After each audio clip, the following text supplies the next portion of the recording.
y dije, como sueltes a mi hija, te mato. Yo os puedo decir, yo soy sincera, que lo hubiera matado. Madre, no sé lo que es un beso de mi madre, no sé lo que es un abrazo de mi madre, no lo sé. Entonces eso te crea una dependencia tremenda después cuando eres adulto. Había totalmente que yo estaba embarazada. Me metió tal paliza en casa que a mí me dio el tiempo justo de llegar al cuarto de baño y lo eché. Empecé a sangrar, una barbaridad y lo eché. Aborté. ¿Perdiste el bebé? Sí, estaba de 2 meses y medio. Y somos las que más defendemos el que la violencia no tiene género. Somos nosotras las que realmente hemos sido maltratadas en unos años que nos ha tocado luchar muchísimo para salir adelante y que nadie nos ha dado ni una orden de alejamiento ni nos han dado dinero, como están dando 560 euros todos los meses, más luego la RAI durante 3 años consecutivos, aunque el hombre sea declarado inocente. Lo siguen cobrando. O sea, no, la violencia no es violencia por violencia, ni las matan por ser mujeres. No, hay gente buena, hay gente mala, hay gente con enfermedades mentales, hay personas en la vida que se están dando mucho a las drogas y al alcohol y eso produce una agresividad tremenda. Pasa mucho, que hay que analizar de dónde viene todo esto. Claro que hay que analizarlo y curar a la gente, que lo importante es sanar. Lo que no puedo olvidar es, al ir a coger la guardia, cómo me apoyé en una de las incubadoras y viendo a uno de los niños me desbordé. Completamente. Claro. Es que como que se te viene todo encima al ver... Tania, ¿podemos traerle un pañuelo o algo que tengas por ahí? Por favor. Es que no sé cómo deciros, tener que perder hijos así. A mí muchas veces me preguntan.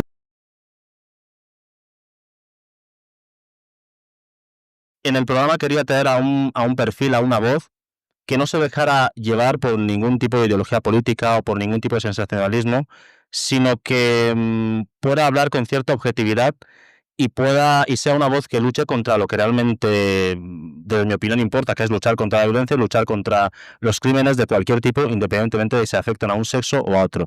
Y precisamente por eso, hoy tenemos a una invitada que creo que a nadie dejará indiferente su historia y su labor, que es Carmen Sánchez. Hola, ¿qué tal? ¿Cómo estás, Carmen? Bienvenida a Verlascas. Muchísimas gracias por traerme, os lo agradezco muchísimo. No, nosotros te agradecemos que estés aquí, sé que tienes una agenda liada, vienes desde Marbella, estás aquí en Málaga, y te agradecemos que estés aquí, como he dicho, pero yo creo que cualquier presentación que haga de ti se queda corta. Entonces me gustaría que con total libertad nos empieces contando ¿por qué estás aquí? ¿Qué te ha traído a este momento ahora mismo? Que estemos hablando de tu asociación, que es Despertar Sin Violencia. ¿Cómo empieza todo? ¿Dónde está el germen de todo, del que ha sido tu proyecto, puedo decir, vital? Bueno, yo te puedo decir que mi proyecto viene porque esto ha sido un proyecto de vida, porque yo no he tenido una vida normal.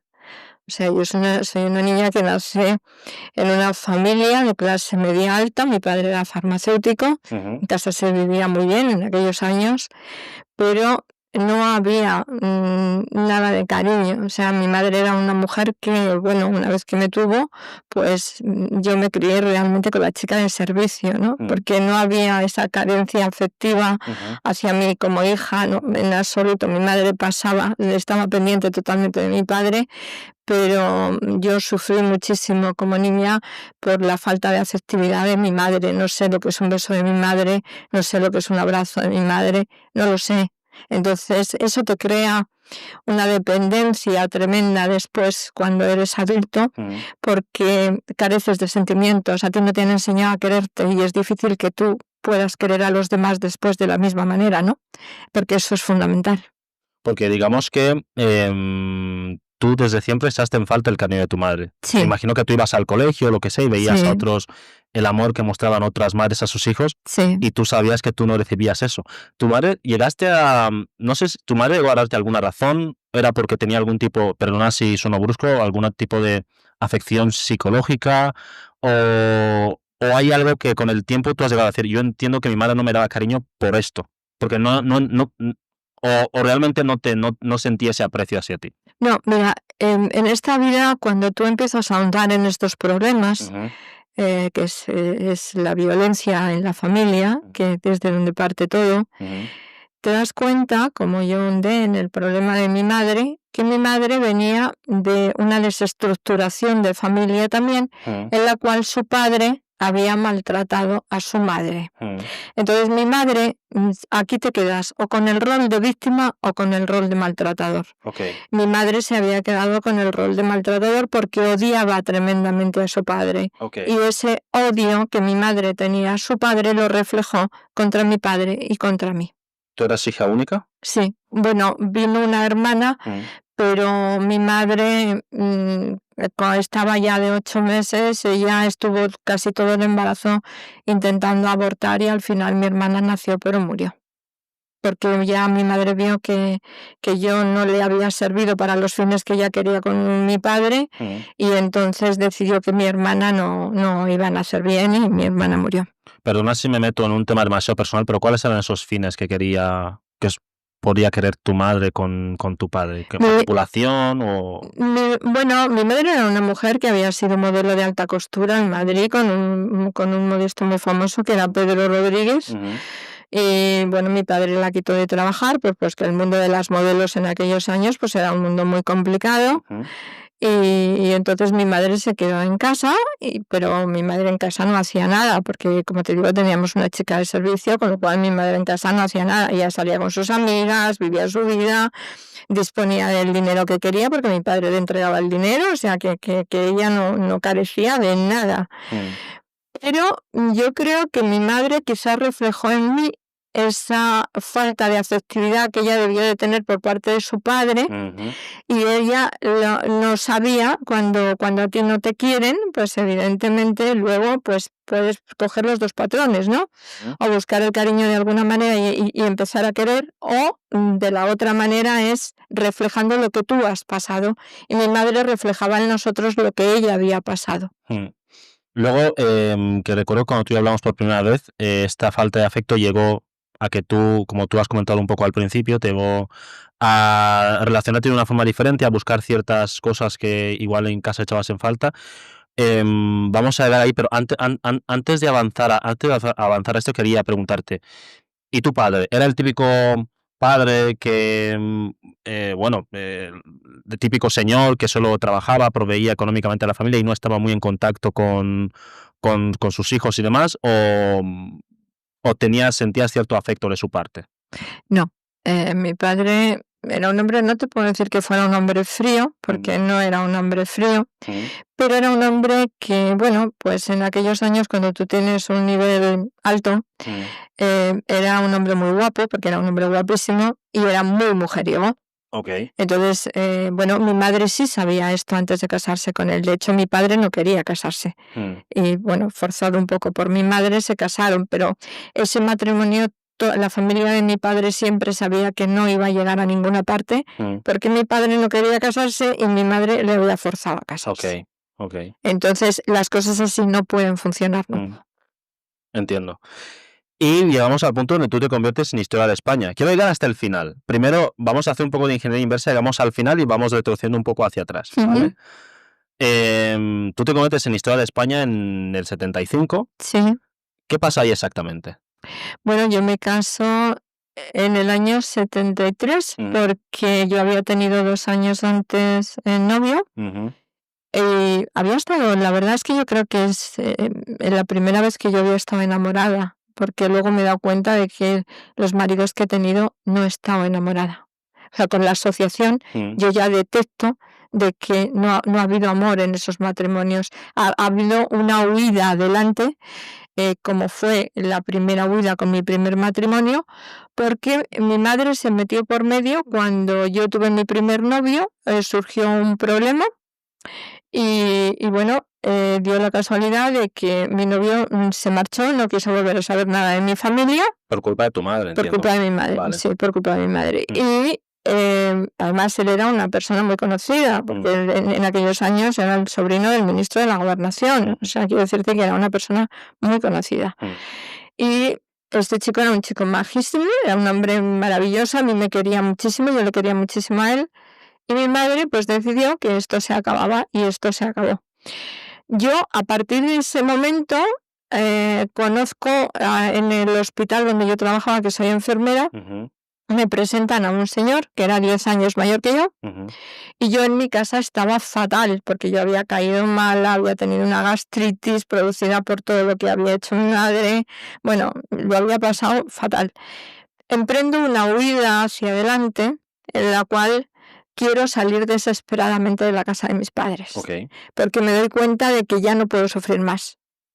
O sea, ya no es la carencia afectiva de que no me han querido, de que yo estoy allí como si fuera un paquete más que otra cosa, que he sido más querida por las chicas de servicio que hemos tenido que por mis propios padres. Y este hombre, pues al año de salir con él, me dice que nos casamos. Yo me casé, pero yo me casé y yo me he dado cuenta y me he analizado después de que yo no estaba bien. O sea, nosotros, las mujeres, tenemos que ser justas ante la sociedad. Nosotros no podemos decir que la culpa toda la tiene el hombre, ¿no? Porque si yo hubiera estado bien, yo no me caso con ese hombre. No me hubiera fijado en el perfil de hombre en el cual me fijé. ¿Qué características tenía ese hombre, que recuerdes? Era alcohólico y además era una mala persona. Wow. El paquete completo. Sí. Bueno, yo lo que era alcohólico realmente no lo vi antes de casarme, porque yo trabajaba en turno de noche en el hospital. Nos veíamos por el día y muy poco, porque él tenía un puesto muy bueno. ¿Él era médico o...? No, él no era médico, él trabajaba en Iberia. Él tenía un buen cargo en Iberia. Y ese fue, entonces, tú te metes en ese matrimonio buscando una salida o huir de lo que tenías en tu casa. Y digamos que eso en ese momento tienes una ceguera porque tú dices, oye, quiero salir, solo estás pensando en salir de la situación peor que tienes en casa, buscando algo nuevo, no sea lo que sea. Entonces, no solo buscando algo nuevo, yo te diría que desesperadamente buscas a alguien que te quiera. O sea, yo era una persona que hay muchas mujeres que cuando sufren esto de niñas, pues a lo mejor llegan a tener odio, resentimiento, dolor. Yo lo que más sentía, bueno, quizá también me ayudó muchísimo el tema de que yo trabajaba en un hospital como enfermera y me ayudó muchísimo el que yo era una mujer dependiente. O sea, quiero decirte que yo no dependía de ningún hombre para vivir, o sea, y en mi casa de mis padres menos, pero que yo quería tener una independencia mía, o sea, ser una mujer que no dependiera económicamente de nadie.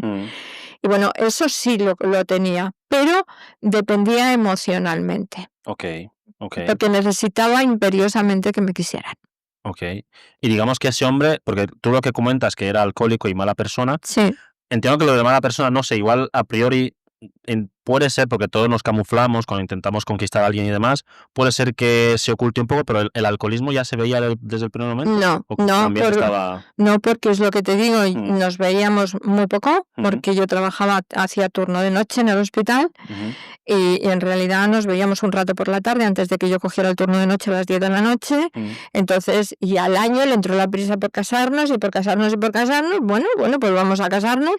Yo no tenía ninguna prisa, lo único que quería, sí, salir de mi casa, pero que necesariamente me podía haber ido a vivir con unas amigas. O sea, lo que pasa es que en aquellos años no estaba bien visto, ¿no? Y entonces la única solución era, bueno, pues casarte para salir del infierno de mi casa. Sales del infierno de tu casa y te metes en este nuevo infierno. ¿Cuánto dura esto?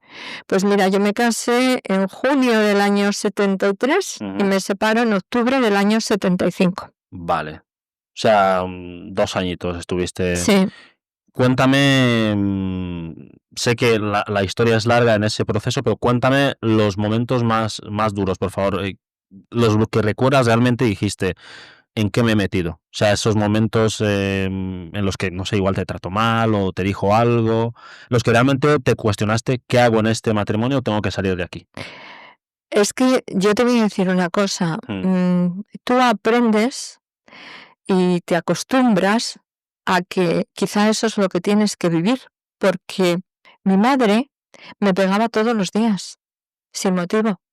Entonces, para mí, el hecho de que me pegaran era como que lo justificaba, ¿no? Es como, bueno, me han pegado mis padres y sobre todo mi madre, pues me pega este señor, pues lo llegas a normalizar.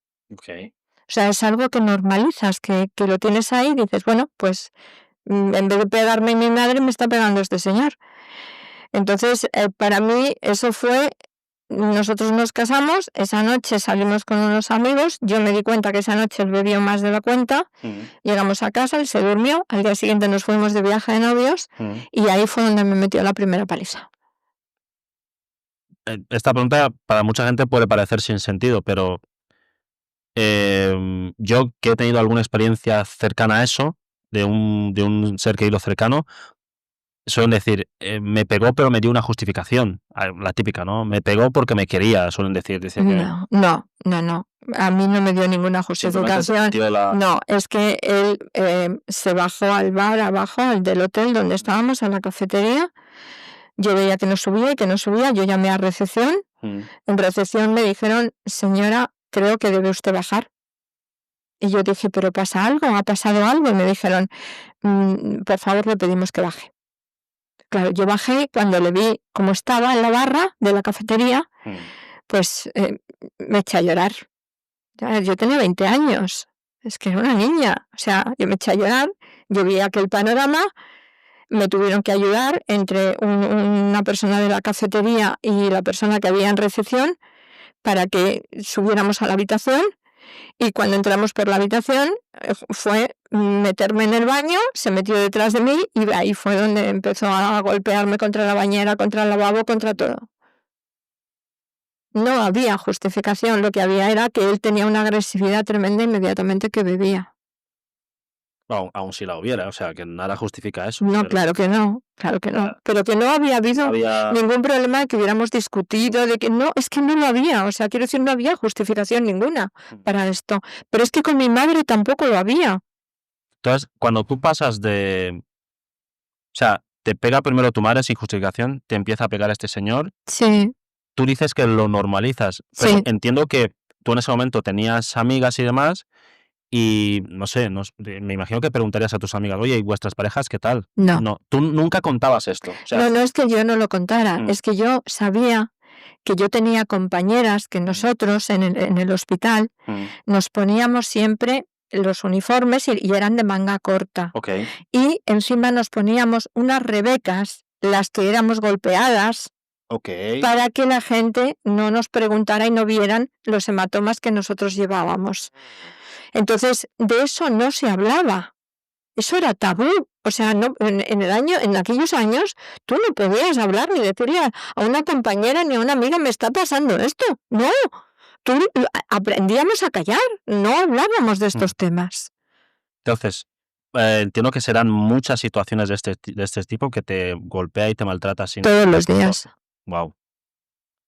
Y en ese momento, digamos que ¿qué tipo de legislación había en España en contra de para mujeres que sufrieran ese tipo de violencia? Ninguna. Inexistente, o sea, ni siquiera ni un resquicio en la ley que dijera que el hombre que ponga la mano encima de su mujer. No había. No lo había porque a mí me pegaban en sitios públicos, a mí me pegaban. O sea, había testigos incluso. Sí, me pegaba en la calle, me arrastró por la calle de los pelos, me ha hecho, barbaridades en las cafeterías, en los restaurantes, incluso me ha tirado los platos estando comiendo en un restaurante. No había nada.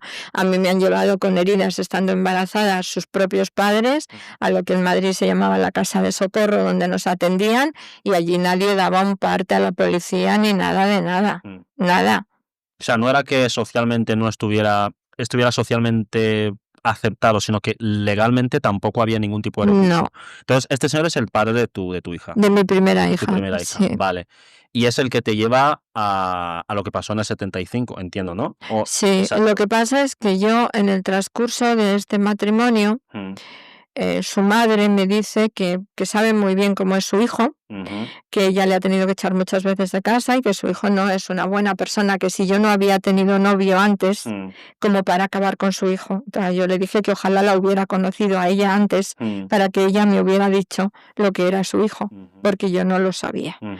Entonces, cuando yo le comento a ella la trayectoria de vida que yo traigo de mi madre, ella se volcó conmigo, me dio muchísimo cariño, la verdad que me trató muy bien.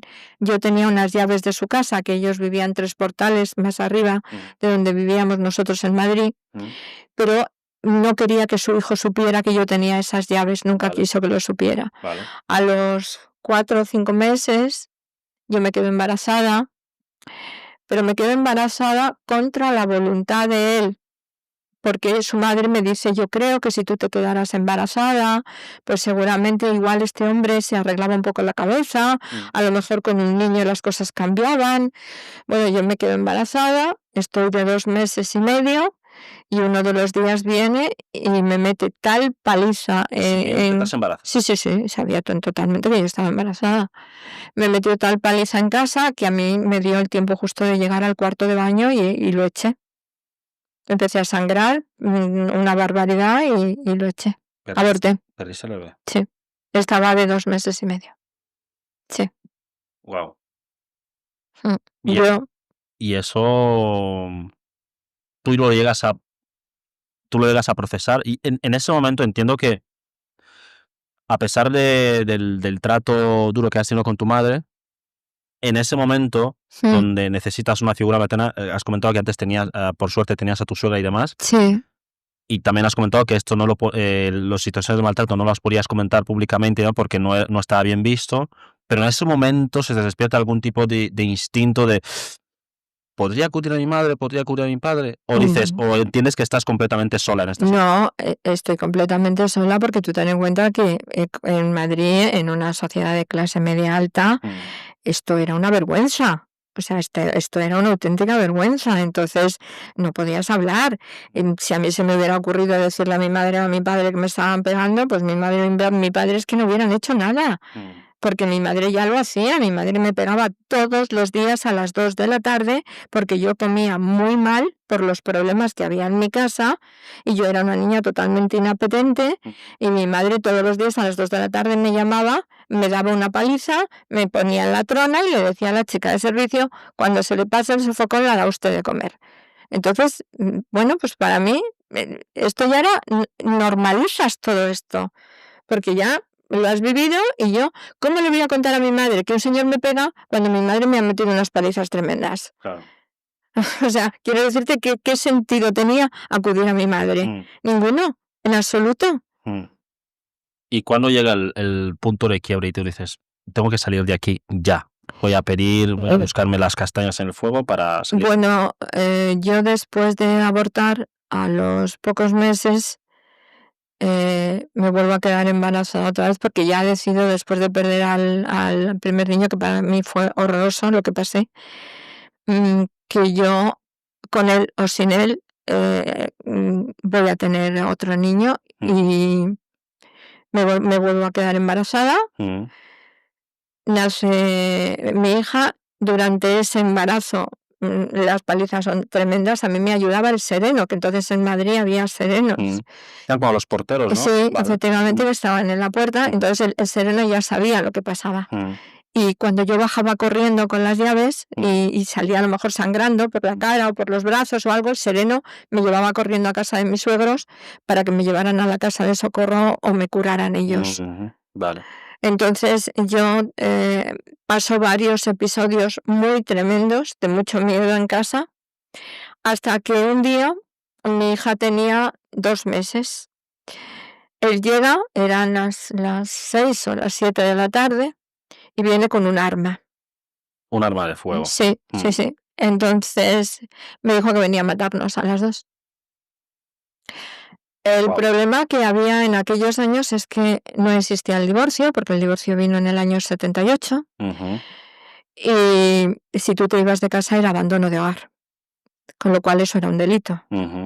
Yo no me podía ir de mi casa. Yo llamé a mi tío, que era hermano de mi madre, y le dije: mira, si no venís a por mí hoy, me van a matar a mí y a la niña, y antes de que me maten, yo me tiro por la terraza con la niña. O sea, no me va a matar a mí. Entonces yo le dije: por favor, acude a los juzgados, acude al abogado, acude a quien sea, sacarme de aquí hoy, porque nos va a matar.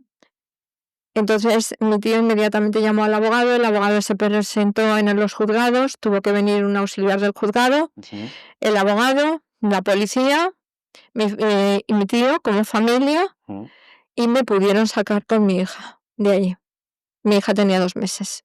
Y a todo esto, o sea, ¿consiguieron disuadirle de alguna forma? Porque entiendo que él cuando fue con el arma ya os tenía localizados, os tenía ubicados donde estabais. Bueno, no solamente nos tenía localizados, estábamos en casa, yo me encerré en el dormitorio mío, y yo tuve que cerrar la puerta de mi dormitorio, apoyé una cómoda empujándola, y hubo un momento, porque él ya me había arrancado varias veces las manillas de las puertas para abrirlas, porque yo me encerraba en el cuarto de baño, y incluso me arrancaba las manillas, y aquí hubo un momento que yo ya dije, mira, ya que me mate a mí me da igual, pero a mi hija no la va a tocar. Okay. Entonces, estando en la terraza, era un 9º piso, y él vino y empezó a decirme que la niña no era suya, que yo me estaba acostando con los médicos de la clínica, que yo era una sinvergüenza. Bueno, las palabras eran barbaridades. Cogió el cesto de la niña y lo colgó los 9 pisos abajo. Madre de Dios. Entonces, en ese momento, el instinto de madre, yo me fui corriendo, tenía la entrada al lado de mi casa, justo de la terraza, y yo tenía un almiré de bronce de estos grandes que nos habían regalado cuando nos casamos. Yo cogí la mano del almiré, me fui a por él y dije, como sueltes a mi hija, te mato.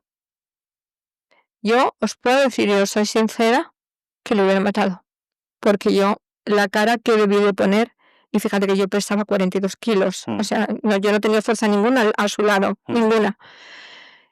Y en ese momento pensé, como veas ese cesto caer, lo vas a matar. Hasta que no acabes con él no vas a parar. Pero luego tú te vas a ir por la terraza abajo con tu hija. Porque no te vas a perdonar lo que has hecho. Wow. Y entonces entiendo que viene tu tío, viene tal. Sí, en ese momento yo me escondo en el dormitorio mientras vienen, porque claro, yo no sabía el tiempo que iban a tardar, porque no se trataba solo de traer a un abogado, había que ir al juzgado, tenías que traer a una persona del juzgado para que te sacaran, vieran que había un arma en casa, en la situación que estábamos. Y yo me escondo ahí. Entonces yo veía que no llegaban, que él estaba abriendo la puerta con el arma y que no llegaban. Entonces yo abrí la puerta de la ventana de mi dormitorio y yo dije, como entré, la niña y yo vamos para abajo. No voy a dar lugar a verla morir, porque no voy a dar lugar a verla morir aquí con él. No. Entiendo que no consiguió entrar.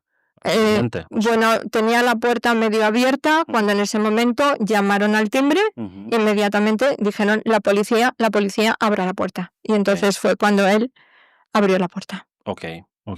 Y en ese momento entiendo que te recoge la policía. Sí, me recogen la policía junto con mi hija y me sacan de allí y me llevan a casa de mis padres. Okay.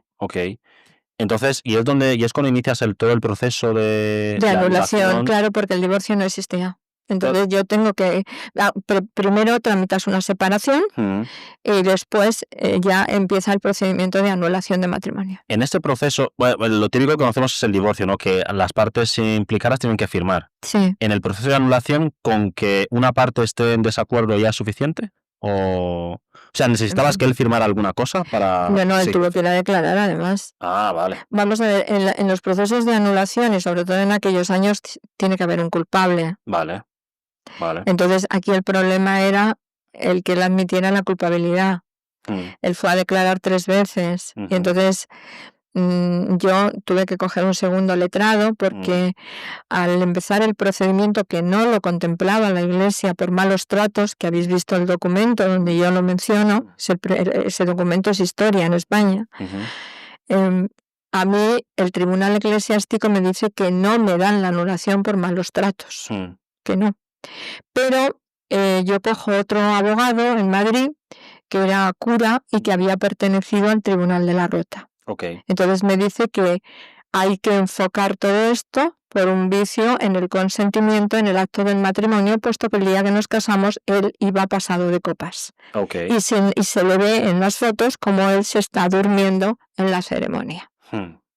Por lo tanto, ese matrimonio se considera que no es válido.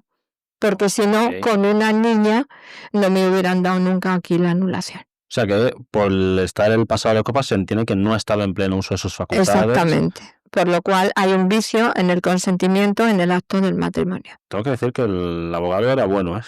Sí, tengo que decir la verdad, un tecnicismo ahí bien muy cogido. Bueno, era cura, se conocía muy bien todo lo que era la rota y entonces, bueno, tuve la suerte de que gracias a él, bueno, pues pude conseguir esto que me costó 2,5 millones de pesetas Que al y cambio, 5 años de pelea, ¿eh? 5 años te costó. 5 años.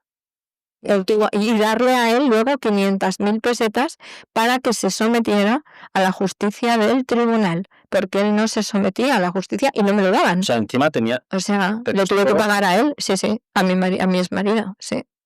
Vaya. Entonces, ya en ese momento tramitas, se te concede la anulación, que dime la fecha exacta, sé que fue en el... 80. Yo la tramité en el 75, me la dieron en el 80. Y me comentaste cuando hablamos por primera vez que como que te dieron el documento que es Historia de España y te dijeron los curas, ¿no?, que lo guardaras porque ese documento era... Es que era la única mujer que en el año 75 yo, al tramitar mi anulación, había dicho todas las barbaridades que a mí me habían hecho. Es que a mí me han violado, o sea, es que mi marido me violó.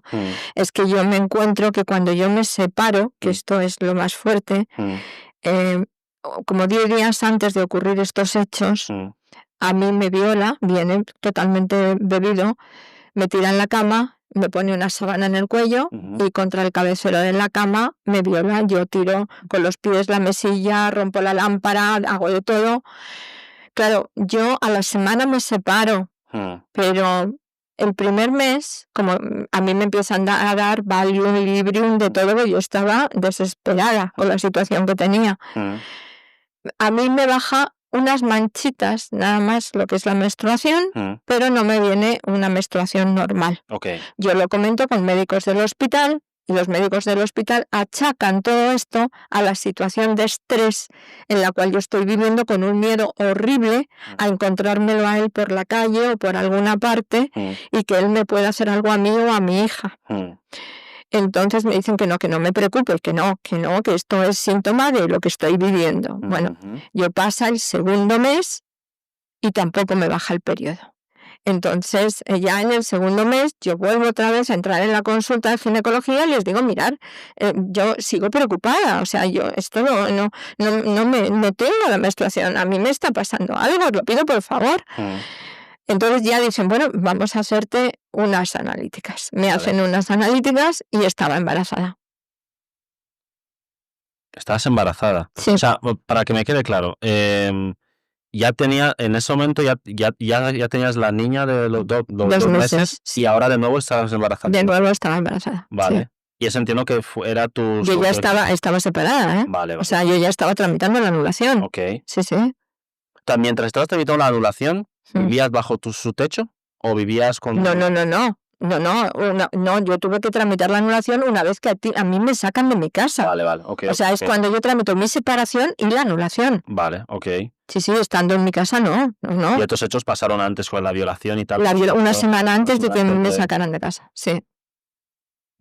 ¿Y cómo se procesa eso? O sea, ya tengo una hija de este señor. No, este señor... el proceso fue horroroso. Para mí es de las peores cosas que me han pasado en mi vida, porque mi problema era, primero, el tratamiento médico al que yo estaba siendo sometida, que era muy fuerte.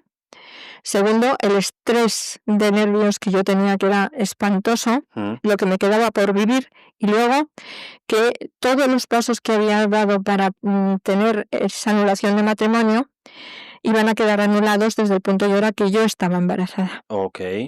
Entonces, a mí los médicos del hospital me dicen que ese niño no puede venir al mundo. De ninguna manera. Que yo tengo que abortar. O sea, los médicos pero ¿por alguna razón, porque tú tenías alguna condición física, o era por esta cuestión concreta? No, era por esta cuestión concreta. Porque si yo tenía a este niño, primero ya no me podía desenganchar de mi marido, porque no me iban a dar la anulación. O sea, con lo cual el divorcio no existía, yo no me iba a poder desenganchar de él.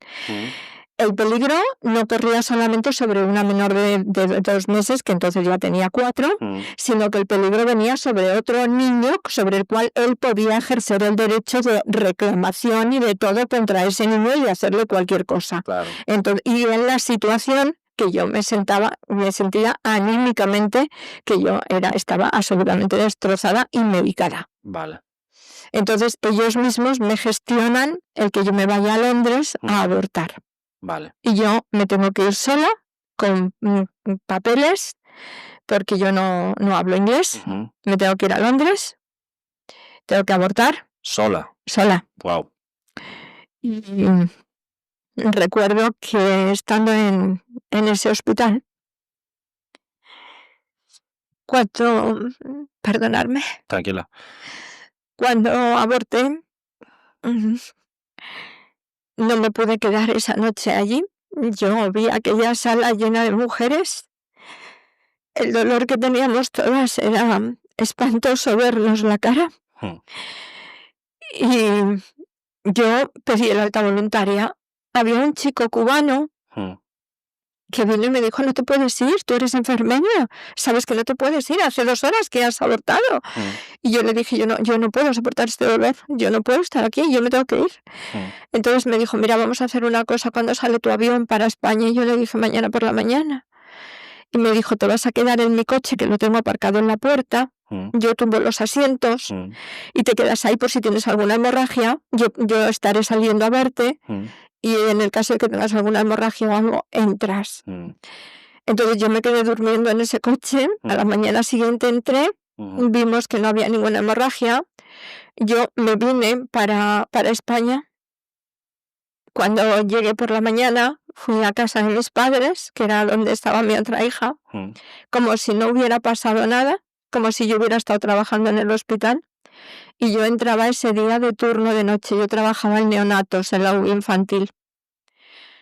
Lo que no puedo olvidar es, al ir a coger la guardia, cómo me apoyé en una de las incubadoras y viendo a uno de los niños me desbordé. Completamente. Claro. Es que como que se te viene todo encima al ver... Tania, ¿podemos traerle un pañuelo o algo que tengas por ahí? Por favor. Es que no sé cómo deciros, tener que perder hijos así.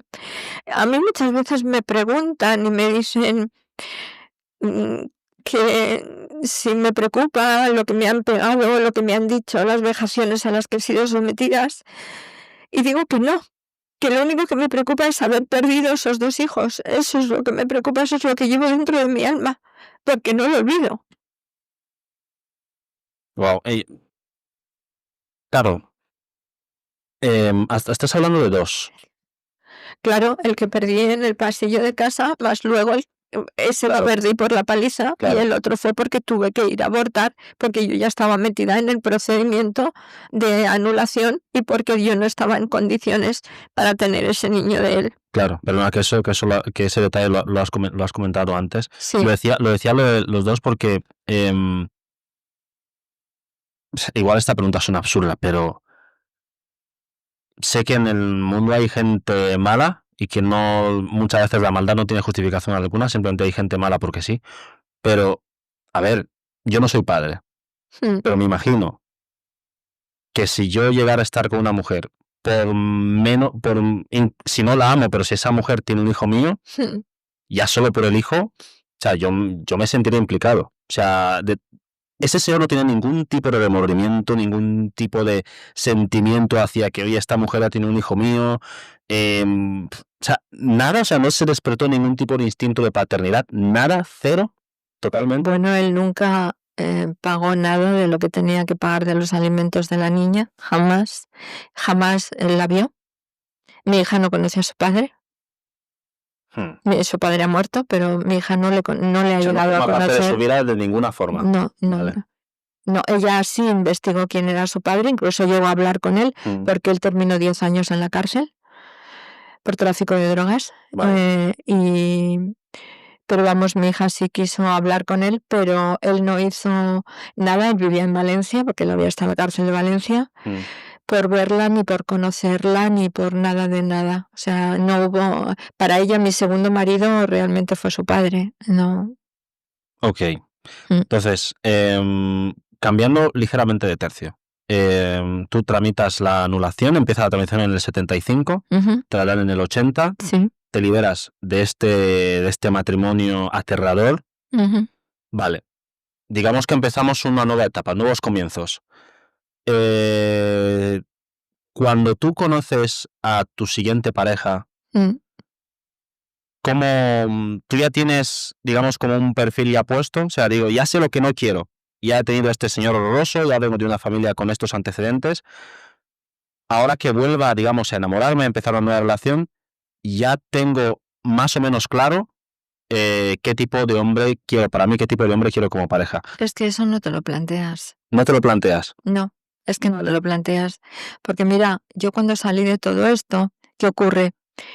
Yo vuelvo a casa de mis padres, porque yo me podía haber quedado en la casa donde estaba, ¿no? La casa que tenía, pero yo no me quería quedar allí porque nosotros teníamos una terraza inmensa, que eran terrazas todas corridas, que se unían de vecino a vecino, y él podía saltar por la terraza en cualquier momento y yo corría un peligro tremendo, yo no me quería quedar allí. Claro, yo vuelvo a casa de mis padres y vuelvo a vivir el horror de mi madre.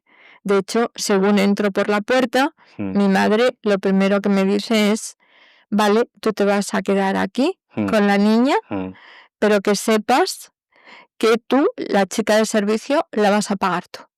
Entonces yo tenía que pagar la chica de servicio de mis padres, tenía que pagarme la anulación y tuve que estar trabajando mañana y tarde durante 5 años para poder solventar toda esta historia. Y prácticamente no veía a mi hija. Porque tenías que estar trabajando todo el día. Claro, es que no había otra, o sea, es que eran 2,5 millones de pesetas del año 75. Más luego paga a la chica de servicio, o sea, no sé qué, y alimenta a tu hija. O sea, no era que tenías que pagar partes, tienes que pagar el sueldo completo a la chica de servicio. El sueldo completo, esa fue la condición que me puso mi madre para que me pudiera quedar en casa. Vaya. Sí. Perdona que vuelva a hacer la pregunta de nuevo sobre tu padre, pero en este caso tu padre no tiene ni voz ni voto en este... No, mi padre estaba a su rollo. O sea, desentendido... Sí, vale. Mi padre era lo que decía mi madre, mi padre estaba totalmente desentendido de todo esto. Vale, pasemos, antes de... vamos a pasar a hablar un poco de tu segundo matrimonio, porque sí recuerdo... corrígeme ahora si me equivoco, que situaciones similares como, no sé si se repitieron posteriormente, igual no con la misma intensidad, pero no sé si se repitieron posteriormente en tus siguientes relaciones, ahora me comentarás. Y luego quiero hilarlo con cuándo inicias ya directamente la asociación Despertar sin Violencia. Pero primero avancemos, que quiero ver cómo vuelves a la casa de tus padres, te pasa esta situación, te pones esta condición, tienes que trabajar tanto. De alguna forma me suena como que vuelves como al inicio, en plan, tengo que salir de aquí. Y en ese momento, en una mujer en tu época, pues el salir de aquí era casarse con otra persona que te pudiera sacar de ese sitio. Que no había otra. Vale, entonces... Porque mira, si yo no hubiera estado tramitando la anulación de mi matrimonio, hubiera existido un divorcio, yo no hubiera tenido que gastar tantísimo dinero, yo me hubiera alquilado un piso y yo me hubiera ido con mi hija. Pero es que no podía, porque por mucho que yo ganaba bastante dinero, porque yo ganaba mucho dinero de enfermera, porque hacía además muchas guardias, pero yo necesitaba a alguien que me ayudara con la niña, porque la niña era muy pequeña. Entonces yo necesitaba a alguien y yo tenía que volver allí, porque entendía que si mi madre no se portaba bien con la niña, por lo menos la chica de servicio sí lo iba a hacer y mi hija iba a estar con alguien, ¿no? Entonces no veía otra más que volver allí. ¿Que era lo más idóneo? No, claro que no, porque yo ya sabía lo que había y sabía que mi madre iba a terminar separándome de mi hija, como así fue. Nosotros hablamos muchas veces en la asociación de las alineaciones parentales, pero es que es cierto. O sea, y aquí fue mi madre quien ejerció esa alineación en contra de mía, porque a mí la niña no me podía llamar mamá, me tenía que llamar Mari Carmen, porque mi madre se lo prohibía. Yo no era mamá y no la dejaba dormir conmigo en mi habitación. Tal cual. Pero ¿qué más le daba que durmiera contigo? O sea... Vamos a ver, cuando estamos hablando de las personas malas, tú me has dicho que mi primer marido era malo. Y yo te pregunto, ¿qué diferencia tiene con mi madre? Claro. Ya. Son personas. Estamos hablando de personas. No las midemos de cintura para abajo, midémoslas de cintura para arriba. El alma, el corazón, el cerebro, la cabeza con lo que piensan, los tenemos igual, son personas. Aquí no hay género. Es muy revelador. Claro, es que es así. Claro. Que claro, socialmente nos hacen entender, porque este tipo de historias se oyen más del lado de cuando son los hombres los que, como es el caso de tu marido, pero oír que una mujer conscientemente le hace eso a su propia hija, no son historias que incluso en situaciones, investigando un poco, me he dado cuenta que en ciertos contextos como que se tapan la conciencia, como que no se quiere que se sepan, como que se quiere más visibilizar la violencia de un lado y no del otro, sino, y como tú bien dices, la clave aquí es luchar contra la violencia, independientemente de qué género lo cometa o no. Eso está claro, que solamente se quiera generalizar la violencia de un lado, porque España recibe muchísimo dinero anualmente de los fondos europeos por violencia de género, solamente hacia la mujer. Por eso ni los hombres ni los niños existen. Ahora ha salido la ministra diciendo, cuando dijo la violencia vicaria. La violencia vicaria, que es la violencia hacia los niños, ha existido toda la vida. Tú misma eres... Toda la vida, efectivamente, yo misma he sido una persona, y como yo, ha habido muchísimos niños que lo han sufrido, y ahora mismo en España tenemos más de 5.000 menores en un riesgo altísimo de violencia, altísimo, y están ahí. Entonces no han descubierto nada con la violencia vicaria, tenían que haberse dado cuenta mucho antes de dónde procede todo esto. Quiero entender esto muy bien. Yo no consumo política, entonces estoy un poco desconectado de las razones que puede haber detrás de por qué una institución tan grande como la Unión Europea solo financia las cuestiones de violencia que tienen que ver con violencia contra la mujer, incluso que fomentan datos, estadísticas que... igual suene un poco desacertado lo que digo, pido disculpas de antemano, que puedan un poco maquillar la realidad, que se pongan datos que no son realmente. ¿Qué interés realmente hay detrás? Que la violencia, yo lo pienso a nivel objetivo, es violencia. Da igual de dónde venga. Si hace daño a una persona, debemos luchar contra la violencia, no crear una imagen que haga ver a un tipo de género malo respecto al otro. Al final lo que interesa es que la sociedad avance. No sé. Sí, mira, yo te digo... si yo fuera política y yo llevara un partido político, yo tengo que velar por los intereses de mi partido, ¿no? Los intereses de mi partido significan que cuando yo voy a unas elecciones, yo tengo que tener votos, aunque los votos sean comprados. Tiene que haber un movimiento feminista que evidentemente a mí me permita que haya chiringuitos de género, los cuales están viviendo del dinero de los fondos europeos. Y esos son votos comprados que solamente van a votar al Partido Socialista. Vale. Entonces, detrás de esto, a mí lo que más me duele, por todo lo que yo he pasado, y muchas mujeres, porque yo no me pongo como persona única, por Dios, ha habido muchísimas mujeres que han sufrido muchísimo, que les han dado, yo tengo compañeras que les han dado navajazos, que les ha pasado de todo, y somos las que más defendemos el que la violencia no tiene género. Somos nosotras las que realmente hemos sido maltratadas en unos años que nos ha tocado luchar muchísimo para salir adelante, y que nadie nos ha dado ni una orden de alejamiento, ni nos han dado dinero, como están dando 560 euros todos los meses, más luego la RAI durante 3 años consecutivos, aunque el hombre sea declarado inocente. Lo siguen cobrando. Aunque el hombre sea declarado inocente... ellos lo siguen cobrando. O sea, no hay ningún tipo de reprimenda ni represalia legal si se descubre que una mujer ha puesto una denuncia falsa a día de hoy. Si él no denuncia después, si no la denuncia a ella, no lo hay. Fiscalía no actúa de oficio. ¿Qué me estás contando? Lo que estás oyendo, y eso cuando hable la penalista de la asociación, ahora te lo puede contar. Lamentablemente, los fiscales no actúan de oficio. Wow, pues ya nos va a aclarar Rosario, que nos dé un poco más de detalles en ese sentido. Es que sigo... A ver, puedo entender lo de los chiringuitos que comentabas. Es que a mí este tema me intriga bastante. Perdona que me meta un poco en esto. Pero ¿por qué surgen esos chiringuitos? Por intereses políticos. Vamos a ver, un partido político, mira, yo es que en esta vida, te digo de verdad, ni estamos vinculadas a ningún partido político ni lo estaremos nunca. O sea, porque muchas veces a nosotros en Marbella nos han querido vincular con Vox y yo he dicho, perdonadme, Vox salió en el 2011 o en el 2012, nosotros llevamos desde el 2008, he sido pionera en fundar esta asociación de violencia intrafamiliar, y yo no tengo nada que ver con Vox, nada más que si a mí me llama cualquier partido político para que yo le dé una información o haga una ponencia, voy a ir y lo voy a hacer, claro que sí.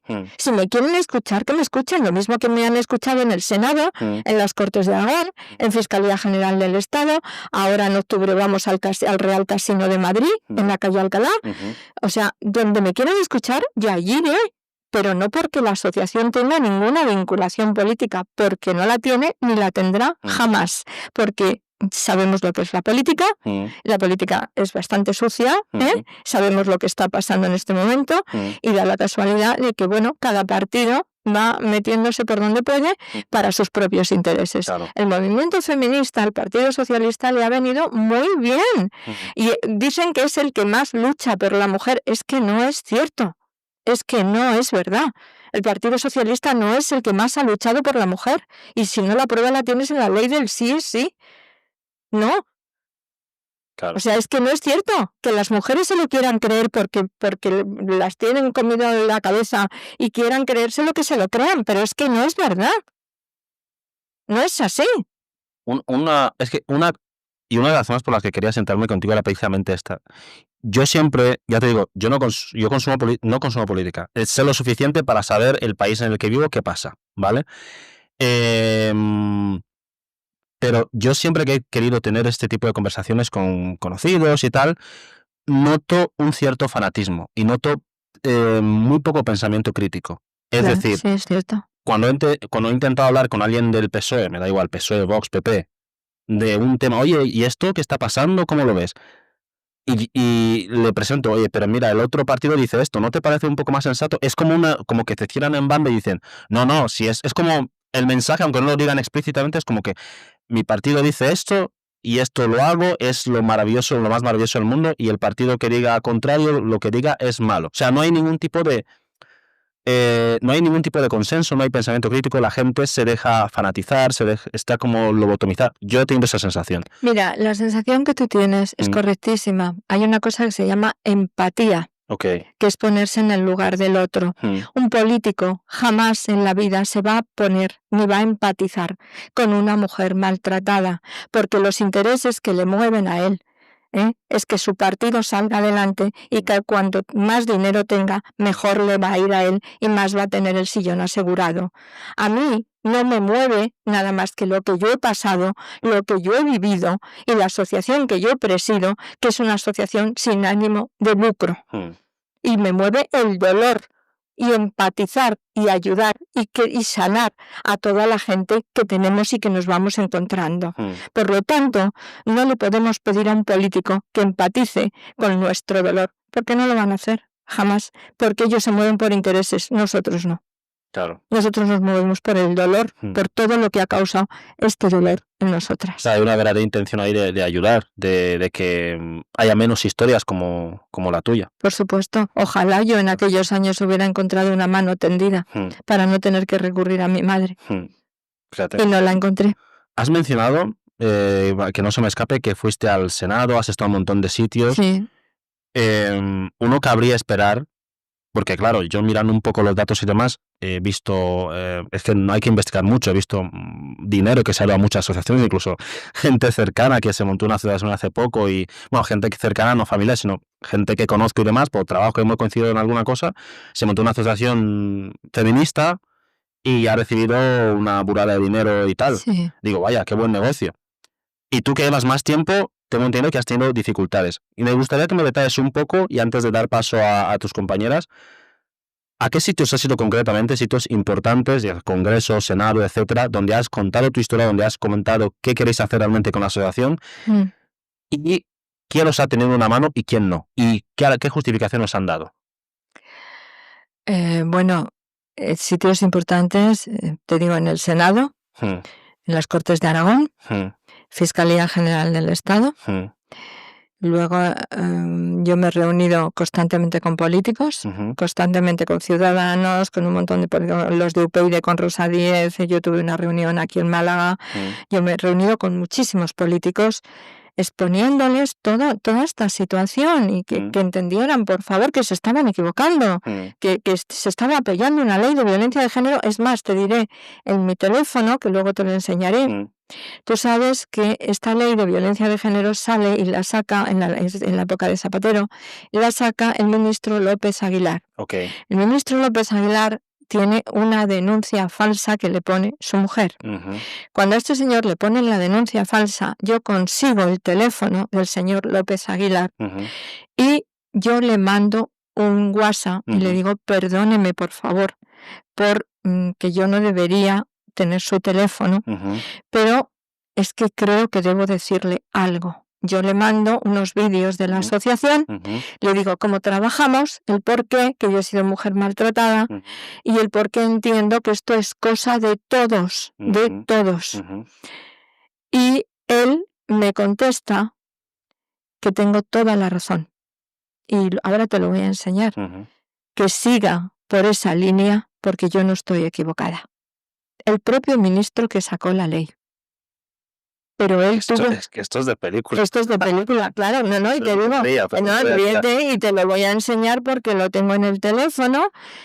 ¿Por qué? Porque cuando y fíjate que los políticos, que esa es otra, no son tratados con protocolos como cualquier hombre normal, porque cualquier hombre normal le coge la policía tiene sus protocolos de actuación, va detenido, esposado, al calabozo, pueden pasar ahí hasta 72 horas y luego un juicio rápido, y si en el juicio rápido hay condena, inmediatamente van por vía penal. Que puede pasar año y medio así hasta que vienen a Málaga desde Marbella, por ejemplo, que nosotros llevamos toda España. Bueno, pues, ¿qué ocurre con todo esto?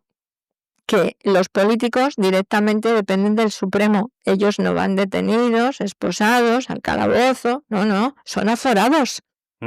Claro. Entonces tiene mucha más herramientas. Claro, evidentemente. Por lo tanto, este señor no pasó ni la cuarta parte de lo que pasa cualquier hombre cuando es detenido. En su casa, en su trabajo, delante de sus hijos o donde sea. No, este señor no. Fue tratado con pinzas. Claro.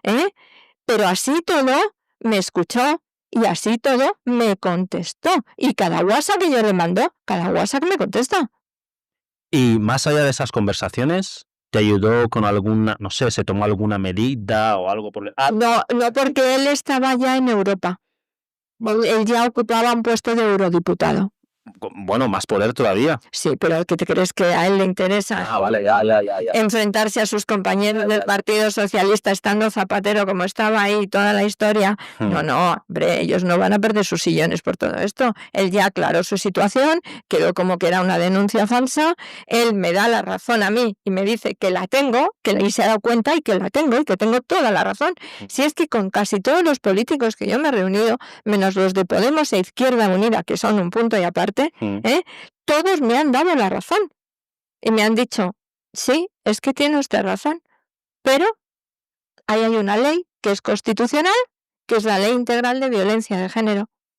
Muy bien, pues vale, esa ley es un fraude de ley porque hay muchísimas mujeres que están abusando de esa ley y que están sacando muchísimo dinero con denuncias falsas, cuando necesitamos ese dinero para otros medios, como es tratar a los niños con psicólogos en guarderías, en colegios, en institutos. Lo necesitamos urgentemente, porque ahí tenemos una raíz horrible y un caldo de cultivo espantoso, que son niños dañados por las circunstancias que viven en sus casas. ¿Estamos haciendo algo por eso? No. Entonces, ¿y me van a decir que les preocupa la violencia?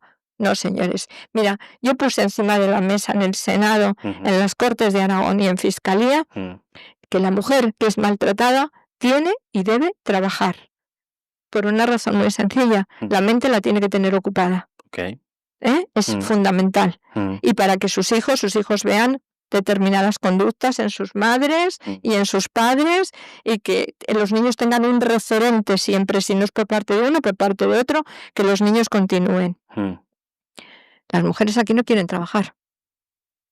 es más rentable vivir de, ¿cómo lo has llamado? ¿Cómo se llama? Las ayudas. Las ayudas. Sí, las ayudas de violencia y la RAI después. En lugar de trabajar, ¿no? Ajá, claro, es que cuando tienen hijos pueden llegar a cobrar hasta 1.000 euros al mes.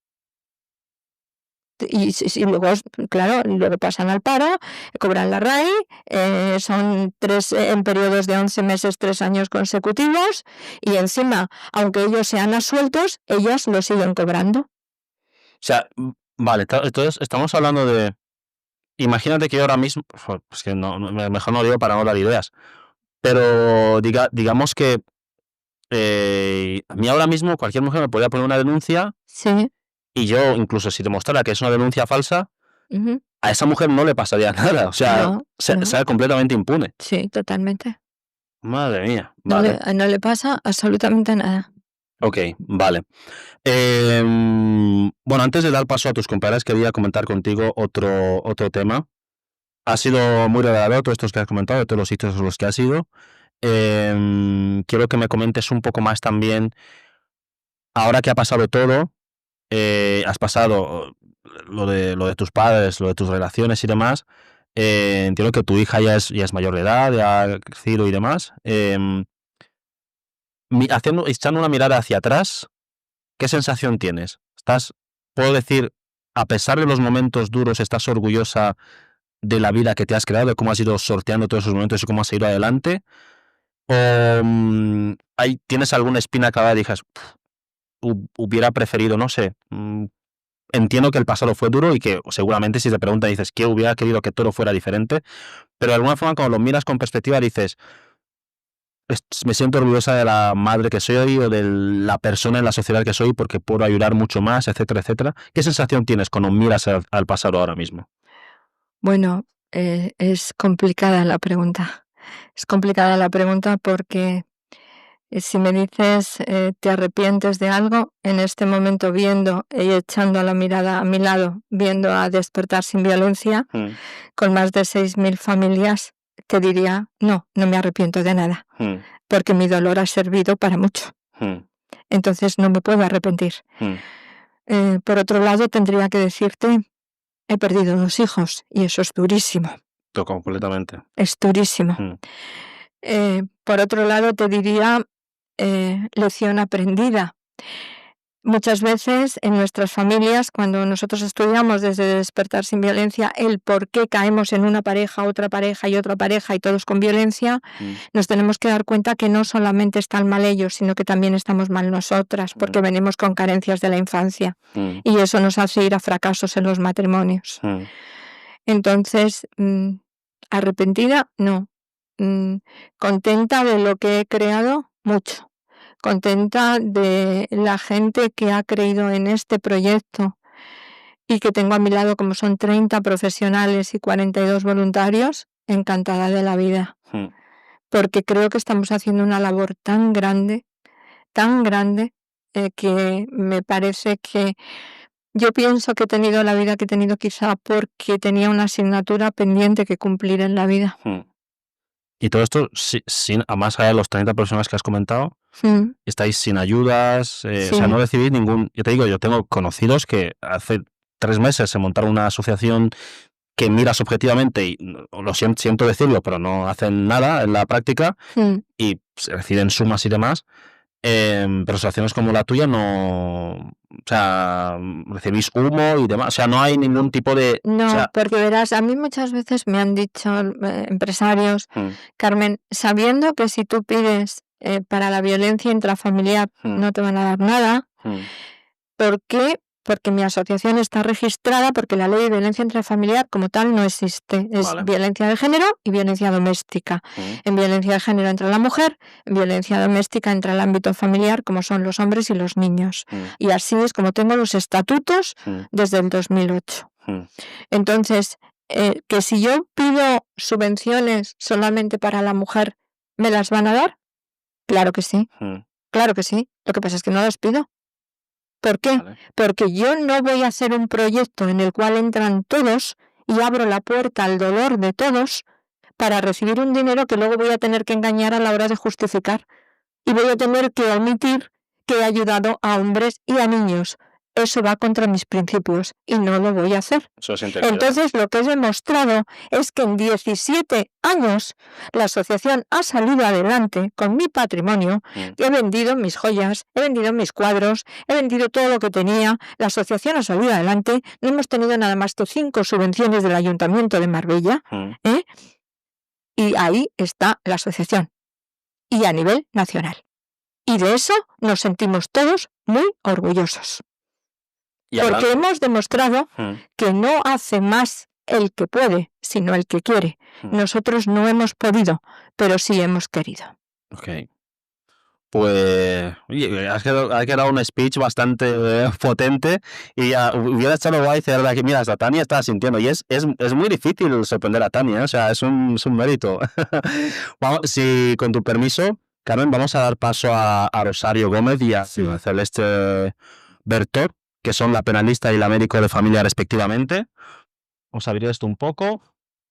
Ir pasando sin pena, ir pasando por aquí. Nos colocamos por aquí para colocar las otras por ahí al lado de ella, por favor.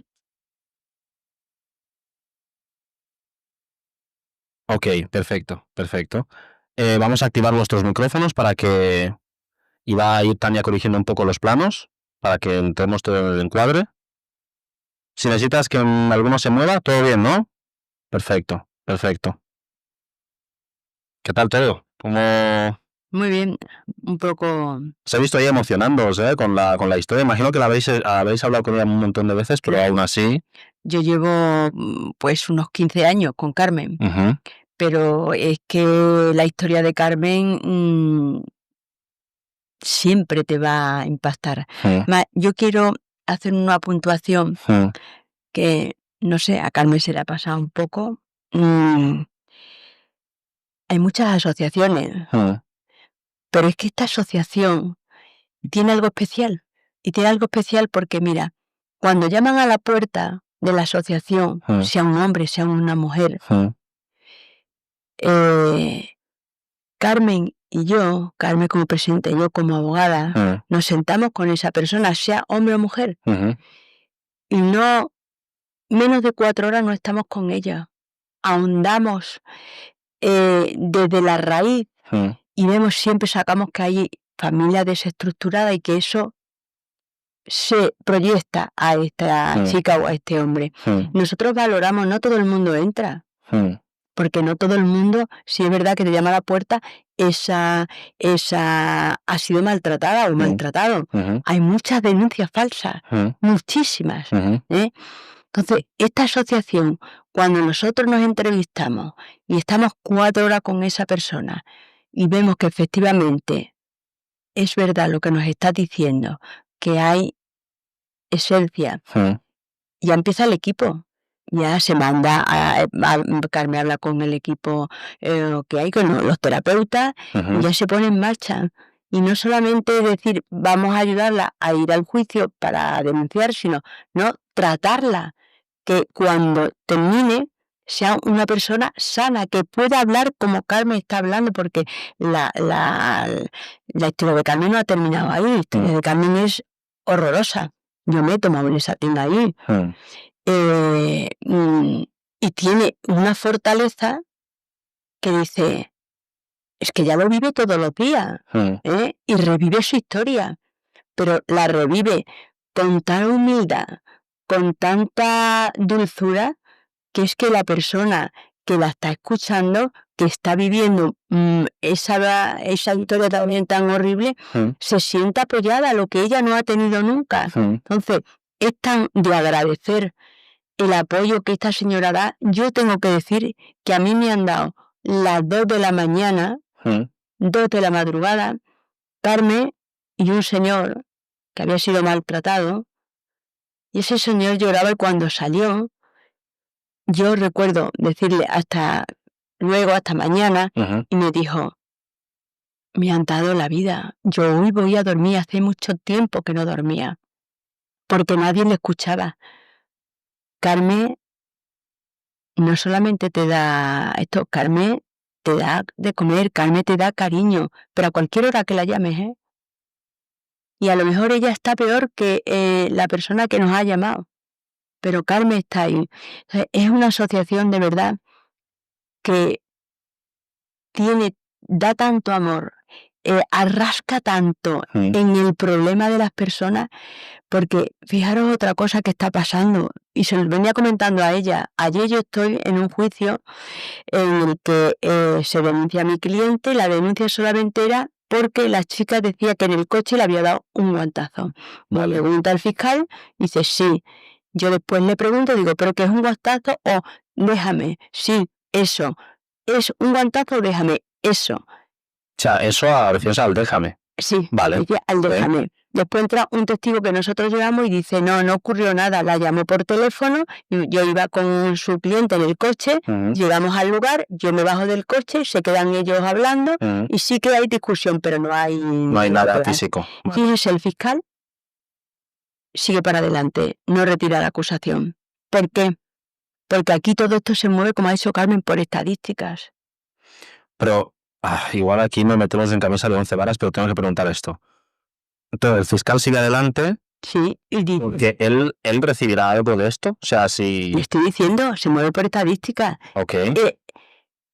Es tan bonito y además es lo que debe ser. La justicia tiene que ser independiente, el fiscal independiente y el juez independiente. ¿Qué es lo que pasa? Si el fiscal dice para adelante que se le condene, el juez un 60% dice yo lo que dice el fiscal, aunque no lo vea. ¿Por qué? Porque si después pasa algo, yo ya estoy parada porque me lo dijo el fiscal. Yo digo que no. Pues si digo que sí, que a solución, yo ya no tengo el amparo y viene hacia mí. Okay.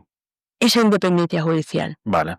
Que también estamos muy faltos de esa independencia judicial. No te digo que en todo, porque hay jueces magníficos, pero esa independencia. Pero sí que, ya que nos estáis dando visibilidad, lo que Carmen hace en esta asociación es increíble. Porque es que viene mucha gente que no es verdad, que no es maltratada o no es maltratado. Y eso es importantísimo, empezar desde la raíz, que es lo que hace Carmen, y estoy yo con Carmen. Vemos, efectivamente, Carmen, ¿qué te parece? Sí, esto es verdad, esto es verdad. Empezamos con la chica o el... Sí. Absolutamente, Rosario, que eres la penalista del equipo de Despertar sin Violencia. También tenemos a Celeste, que es la médico de familia. Quiero que me comentes un poco, María Solar, cuál es tu labor dentro del equipo y algún caso que destaques especialmente. Uno que has dicho, yo creo que de esto me tengo que tomar 2 Lexatines para... Bueno, ¿qué puedes contarme? Primero conocí a Carmen como paciente y al conocer a qué se dedicaba y tal, entablamos una amistad. Y me pareció muy interesante la asociación. Y después me incorporé como voluntaria. Escoger un caso es complicado, pero nos afecta mucho, sobre todo los niños que son utilizados después de los divorcios, ¿no? Que hay actitudes que hasta el día antes del divorcio son normales y al día siguiente se convierten en acusaciones falsas o intentar dañar a un padre o al otro, da igual. Las que llevan la labor más importante son las terapeutas, las psicólogas, que hay un equipo increíble y que ayuda muchísimo a toda la familia. Y tratamos de dar amor, o sea, apoyo, no solo como médico, también como persona, de dar sostén a la familia y que pues cada día hay más casos. Lo que el cribaje y el que habla Rosario es el más importante, descifrar cuáles son los verdaderos casos de violencia. ¿Cómo lo detectáis? Tengo curiosidad, porque claro, cualquiera puede venir y contar una historia lacrimógena, pero con la experiencia, ¿cómo detectáis que este está mintiendo, este es prediciendo? Sobre todo cuando está en un entorno con abuso, con violencia, o cuando lo has visto mucho, simplemente con mirar a la persona ya te puedes equivocar, pero ya intuyes por la forma de contar la historia, por el tema, por el tiempo que viene, por la problemática.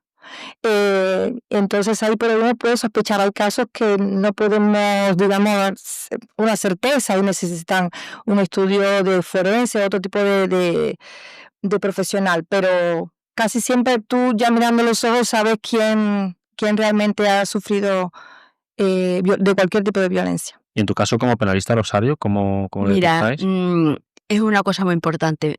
En un juzgado, un juez que está media hora escasa, tomándote la declaración tanto a la víctima como al agresor, no puedes saber, ni el fiscal, si eso es verdad o no es verdad. Ni un forense que pasa y te dice, cuéntame 2 minutos, tampoco. Es la labor que te he contado, la que Carmen se sienta aquí, yo me siento con ella y arrancamos desde su infancia quién era su abuelo, cómo era la abuela, esto, y cómo ella va como un plano, un encefalograma. Tú dices, va plano, va esto. Así es como nosotros vemos y diagnosticamos que efectivamente esto es verdad o no es verdad, porque en media hora es imposible. Por eso es tan triste que tú digas que un juez ha condenado a una persona o la ha suelto por el simple hecho de que han declarado media hora uno y otro, si tú no has ahondado ahí en nada. Claro. No ha habido suficiente investigación. No, es que no hay nada, es que simplemente es yo declaro, tú declaras y ahora el fiscal dice, pa'lante, esto es lo que hay, te acuso, no te acuso o retiro las retiradas. No, eso también es muy importante. Pero no entiendo muy poco bastante poco de leyes, pero no hay una estructura. Yo suponía que cuando hay un caso de este tipo, hay como antes de ir a declarar, se manda algún investigador de la policía local que recoba los datos objetivos. No hay nada. Ahí sí, la denuncia por parte de la víctima, vale. La recoge la policía, lo que usted está narrando, y si ven que hay fundamento, detienen al agresor. ¿En qué se detiene el fundamento si no hay nada? Pues simplemente pues el problema, que quien sabe hacer la verdadera que ha sido maltratada o el verdadero maltratador, te cuesta muchísimo trabajo denunciar, muchísimo, pero es muy fácil. Me ha pegado, me ha dado tortas. Mire, ahora se está dando mucho el caso de que vienen personas de fuera, me ha dado un tortazo, lo denuncio, está una noche en el calabozo, pasan al juzgado, una condena, de acuerdo, ya tengo el dinero que ha manifestado Carmen. Y eso se está dando, es simplemente con eso, usted vaya a la comisaría, ponga una denuncia, me ha pegado. Hay muchas denuncias con autolesiones, claro.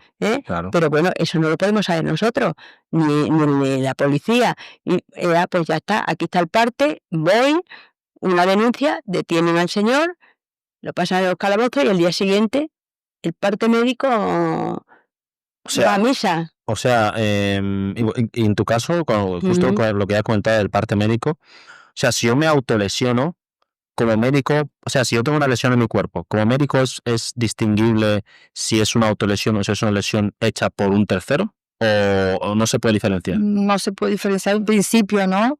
Se puede sospechar con el relato, la situación que ha existido. E incluso hay muchos casos de falsas denuncias que se han puesto detectives y cámaras y se han visto las personas. Yo quiero, perdona, mira, yo tuve un asunto y íbamos de mutuo acuerdo, se marcha la pareja y a la hora y media me viene la señora y me dice, ya no vamos a ir de mutuo acuerdo, mira, y venía aquí arañada. Con moratones y No, arañada. Con sangre.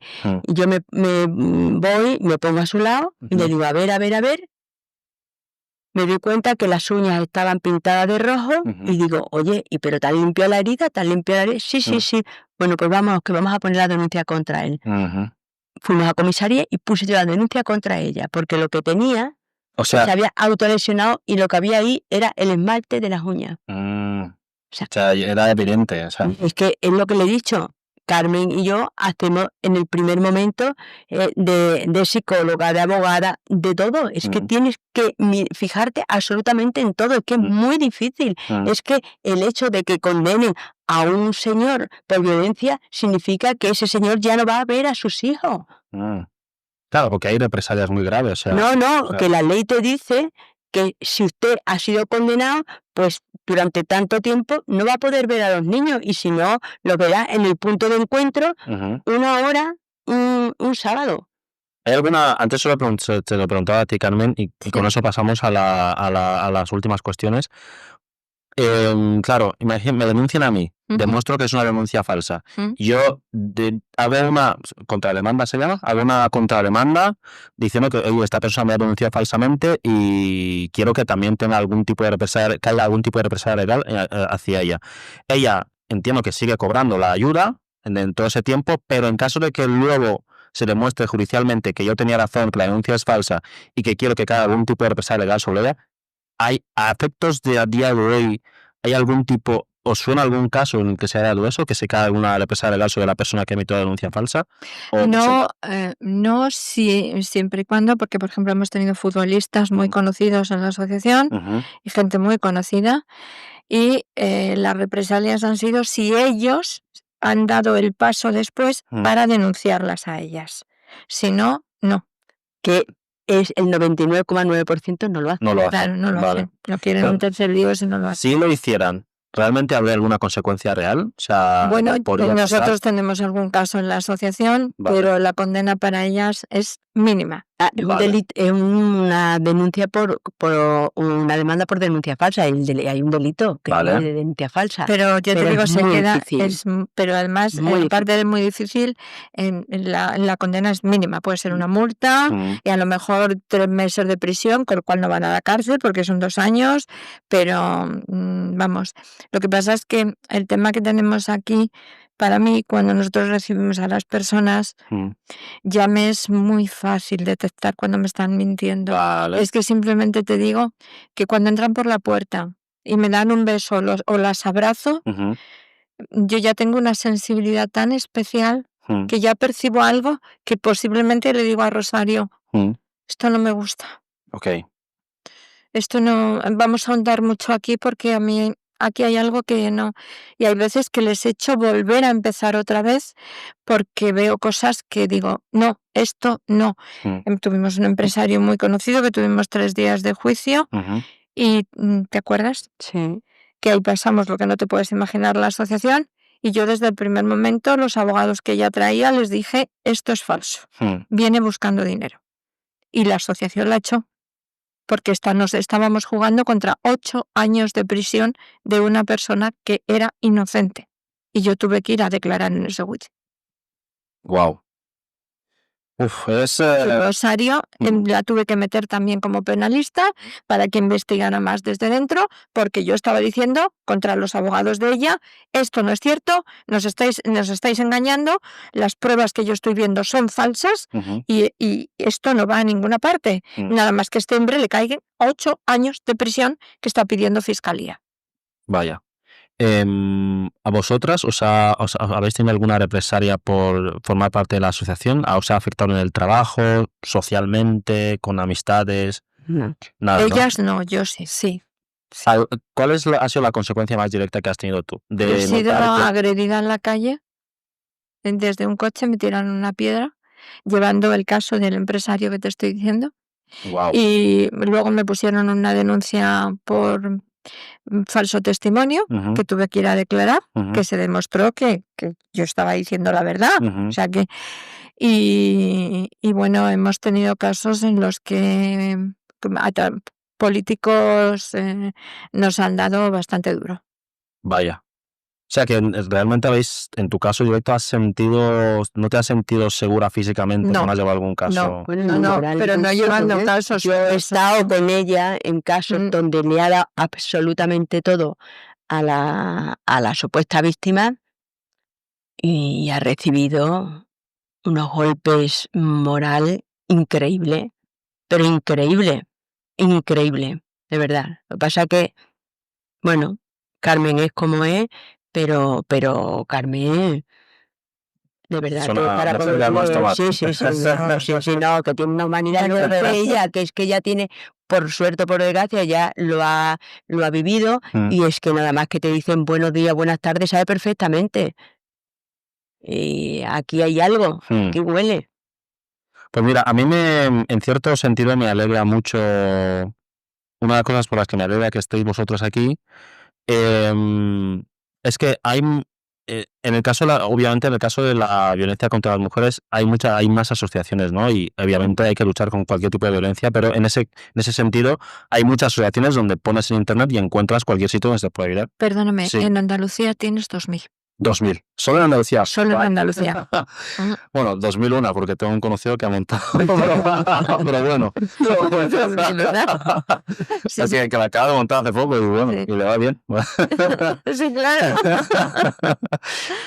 Pero voy a hablar del caso que conozco, que son los hombres en general. En España está mucho más normalizado, ahora es mucho más fácil ver a hombres que denuncian y que se atreven a decir públicamente que han sido maltratados, etcétera, etcétera.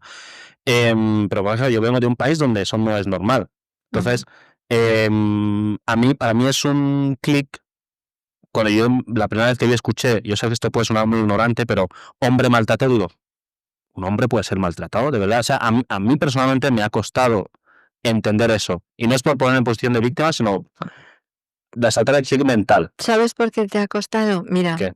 En Estados Unidos, que tengo los nombres ahí, desde el año 74, hubo un gran médico, psiquiatra, que dijo, quiero hacer un estudio, que no había salido en España la ley de violencia de género, porque hay un maltrato hacia el hombre brutal. Y desde el año 74 ha habido 4 médicos muy prestigiosos que se han dedicado a hacer un estudio de todo esto. En España ha sido en el 2000 y pico cuando se ha empezado a hablar de que, bueno, sí, podía haber algún caso de algún hombre maltratado, pero desde el 74, antes de que saliera la ley en España, ya en Estados Unidos lo estaban contemplando. Pues sabes que en Estados Unidos normalmente van muy por delante de nosotros en muchas cosas. Pues ellos ya lo contemplaban, que estaba habiendo hombres maltratados en Estados Unidos. Fíjate. Pues me alegra que sí hay hombres, mujeres y hombres, pero voy a hacer énfasis especial en los hombres porque sé que a nosotros nos cuesta un poquito más, pues que sepan que os tienen ahí y si alguno está pasando por una situación por el estilo, sean hombres, habéis dicho que atendéis a niños, mujeres y niños, sí. A todo el mundo que estén viendo esto, pues que ya saben que pueden acudir a vosotros. De hecho, vamos a dejar, sí que habéis tenido algún problema con la web, pero vamos a dejar antes de que salga esto, hablaré de nuevo contigo para que me confíen los datos, tanto los que quieran colaborar económicamente, los que quieran contactar con vosotros de manera segura, pues dejaremos los datos en la descripción de este. Lo que sí quiero aclarar es que la asociación no cobra cuota de socios a nadie. Okay.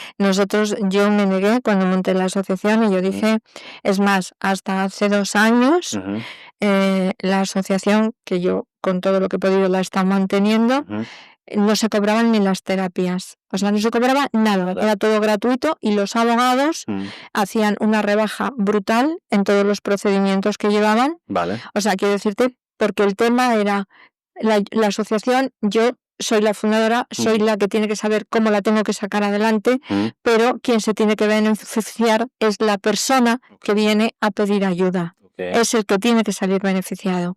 Entonces, ese ha sido el lema de nuestra asociación, ese va a seguir siendo el lema de nuestra asociación, y bueno, con pocos medios, con muchos medios, con lo que podamos, seguiremos saliendo adelante y dando todas las ayudas que podemos.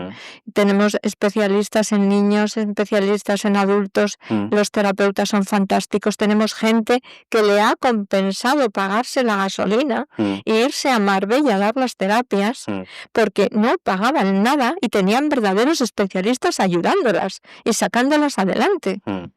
Entonces, yo creo que lo importante es el pedazo de equipo que lleva Despertar Sin Violencia, de gente maravillosa, de lo que están haciendo, de lo que están ayudando, porque, por ejemplo, te diré que Celeste, cuando yo veo a gente con crisis de ansiedad que se producen en el momento que yo les estoy viendo, luego hablo con ella y si ella tiene que ir un sábado o un domingo a visitarles a su casa, ella va a verles para hacer un seguimiento, para ver cómo están, para ver qué necesitan, si les tiene que derivar a su médico de familia, ella lo hace, o sea, y les ayuda. Entonces, bueno, pues esos 30 profesionales son personas maravillosas. Yo siempre les digo que de acuerdo que me digan que el alma más importante soy yo en la asociación, pero que sin ellos yo tampoco podría llevar la asociación donde se ha llevado. Claro, el trabajo en equipo. Totalmente. Importante. Ya para cerrar, Celeste Rosado, me gustaría que me digáis, en este tiempo que habéis estado colaborando con la asociación, ¿qué os habéis llevado? ¿Qué enseñanza a nivel...? Porque siempre pasa que cuando tú haces una labor para alguien, en general siempre te llevas algo para ti, a nivel personal o lo que sea. ¿Qué os ha marcado desde que estáis colaborando en Despertar sin Violencia? Empezamos por ti, Celeste. Sí, bueno, ayudar y dar soporte a las personas que lo necesitan siempre reconforta y también da paz interior y como una sensación de deber cumplido, de dar tu granito de arena a los que lo pasan mal. Así que siempre que se haga bien en cualquier esfera de la vida, no solo en la asociación, a nivel de pacientes o de personas que estén en alguna situación, es reconfortante y todo el mundo debería hacerlo. Es como una terapia para el alma. Que la gente puede colaborar con vosotros libremente, contacta con vosotros. Oye, tengo tal habilidad, me gustaría colaborar. O sea, no hay ningún tipo de restricción ni nada. No, ¿vale? ninguno. ¿Y en tu caso, Rosario? En mi caso, a mí me ha enseñado a ser humilde, a valorar, a sentirme súper, súper, súper feliz cuando yo veo a una persona, hombre o mujer o niño, que sale. Soy tan feliz cuando Carmen y yo le damos a ese niño el sándwich y lo vemos reír. Es algo que yo no te lo puedo explicar lo que se siente. Y también a mí me ha hecho muy feliz conocer a Carmen, porque es una persona con una valía, con una humanidad. Una humanidad, yo no... Bueno, es que me emociono, no puedo. Hay un libro muy bueno que se llama Antifrágil y creo que es lo que has hecho tú, de convertir tus momentos más frágiles, momentos más duros, los has convertido en fortalezas y los has puesto al servicio de la gente. Totalmente. Y eso es precioso, eso es precioso. Por eso te he dicho antes que no te podía hablar de que yo, si miraba para atrás, te podría decir, es que ha sido un horror, es que fíjate lo que ha pasado. No, es que eso no lo hago nunca. Yo he pensado, creo mucho en Dios, soy muy creyente, que a mí me habían puesto en esta vida por algo y que tenía una misión que cumplir, una misión que venía de mi familia, de todo lo que ha ocurrido en mi familia, que esa misión está aquí y está cumplida y que seguirá cumpliéndose. Y bueno, pues el orgullo de una labor bien hecha, de un enfoque bien hecho y que las cosas las hacemos con mucho sentido común, que es lo que hay que tener. O sea, no, la violencia no es violencia por violencia, ni las matan por ser mujeres. No, hay gente buena, hay gente mala, hay gente con enfermedades mentales, hay personas en la vida que se están dando mucho a las drogas y al alcohol y eso produce una agresividad tremenda. Hay muchos espacios en la violencia que hay que contemplarlos y que realmente no se están contemplando. Aquí es, me han pegado, venga, denunciado al calabozo, el otro, ya está, y aquí no pasa nada, no, aquí pasa mucho. Aquí pasa mucho, aquí hay que analizar de dónde viene todo esto. Claro que hay que analizarlo y curar a la gente, que lo importante es sanar. Que cuando yo he ido a la cárcel y he hablado con 200 presos, 100 hombres y 100 mujeres, yo he salido llorando de allí, de ver todo lo que me han dicho. Me han partido el alma. Como les he oído decir gracias por venir, gracias por hacernos pensar.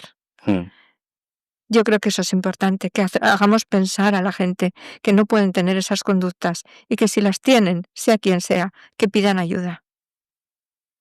Pues... No sé, ¿quieres añadir algo más? Sí, yo quisiera añadir que la verdad, antes de denunciar, piensen que hay muchas denuncias falsas y que la pongo y después retiro ya no vale. Eso ya sigue para adelante el fiscal y se puede hacer mucho daño. Pues con estas palabras tan, yo creo que muy sinceras y necesarias, yo creo que nosotros nos vamos a despedir. Ha sido un verdadero placer teneros aquí. Como te digo, yo os descubrí por casualidad y bendita casualidad. Bendita casualidad. Gracias a vosotros. Se está viendo en La Palma Palmilla esto. Yo tengo muchos clientes aquí que son unas magníficas personas. Exacto. Pues tengan la oportunidad de ver esto y sepa que estamos aquí para ayudarles. Exacto, claro, muy bien dicho. Este podcast lo grabamos en una radio comunitaria que hay en Palma Palmilla, maravillosa, que siempre da un espacio de comunicación libre y demás. Y yo creo que es necesario, porque yo sé, por lo que hemos hablado, que en muchos sitios donde se te censura muchas cosas que no puedes decir y demás, y esto es de Levescas. Aquí se puede decir lo que sea. O sea, siempre, cualquier persona que tenga una historia interesante y un mensaje potente que contar como el vuestro, pues siempre es bienvenido. Y nada, repito, muchas gracias, Carmen. Ha sido un placer teneros por aquí. Igualmente. Y nada, en la producción hemos contado con el magnífico trabajo de nuestra compañera Tania Ortega, que hoy se ha emocionado, pues eso es gloria bendita, eso es no pasa siempre, ¿eh? Tania es la más profesional del equipo, entonces ella está siempre a lo que tiene que estar, pero hoy se ha emocionado. Yo la he visto, ya la he visto. Así que doy fe. Muchas gracias a ti también, Tania, por estar ahí siempre.